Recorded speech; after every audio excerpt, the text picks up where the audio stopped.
மதராசி படத்தோட ட்ரைலர்ல ஒளிஞ்சிருக்க 4 தரமான ஹிடன் டீடைல்ஸை இந்த வீடியோல பார்க்கலாம். முதலாவதா இந்த ட்ரைலர் ஓபனிங்ல சிவகார்த்திகேயன் பேரிகேட்டை தாண்டி ஜம்ப் பண்ற மாதிரி ஒரு ஷாட் இருக்கும். இது அப்படியே துப்பாக்கி படத்துல விஜய் ஜம்ப் பண்ற ஷாட்டோட ரெஃபரன்ஸ் தான். காஸ்டியூம்ஸ் கூட ரெண்டு பேருக்கும் ஒரே மாதிரி தான் இருக்கும். ரெண்டாவதா இந்த ட்ரைலர்ல வடநாட்டை சேர்ந்த வில்லன் வித்யூ ஜம்பால் இப்படி ஒரு வசனம் பேசுவாரு.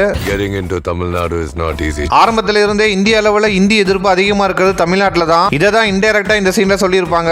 மூணாவதா கஜினி படத்துல சூர்யாக்கு ஷார்ட் டர்ம் மெமரி லாஸ் இருக்கிற மாதிரி இந்த படத்துல சிவகார்த்திகேயனுக்கு ஏதோ ஒரு டிசார்டர் இருக்கும் போல. அதை தான் இந்த சீன்ல சொல்லியிருக்காங்க. அவன் உடம்புக்கு ஒண்ணும் இல்லம்மா, மூளைதான். அதே போல துப்பாக்கி படத்துல நிறைய பேருக்கு தெரியாத ஸ்லீப்பர் செல்ஸை பத்தி சொன்ன ஏஆர் முருகதாஸ் இந்த படத்துல இல்லீகலா தமிழ்நாட்டுக்குள்ள வர கன் வெப்பன்ஸை பத்தி சொல்றாரு போல. லோக்கல் மீடி லீகல் கன்ஸ் வந்துட்டு இருக்கு. நாலாவதா இந்த ட்ரைலர்ல துப்பாக்கி வில்லன் வித்யூ ஜம்பால் இப்படி ஒரு டைலாக் பேசுவாரு. துப்பாக்கி அவன் கையில இருந்தாலும் வில்லன் நான் தான்டா. கோட் படத்துல விஜய் கிட்ட இருந்து சிவகார்த்திகேயன் துப்பாக்கி வாங்கி இருப்பாரு. அதை மைண்ட்ல வச்சுதான் இந்த டைலாக் ஏஆர் முருகதாஸ் செம மாசா எழுதி இருக்காரு.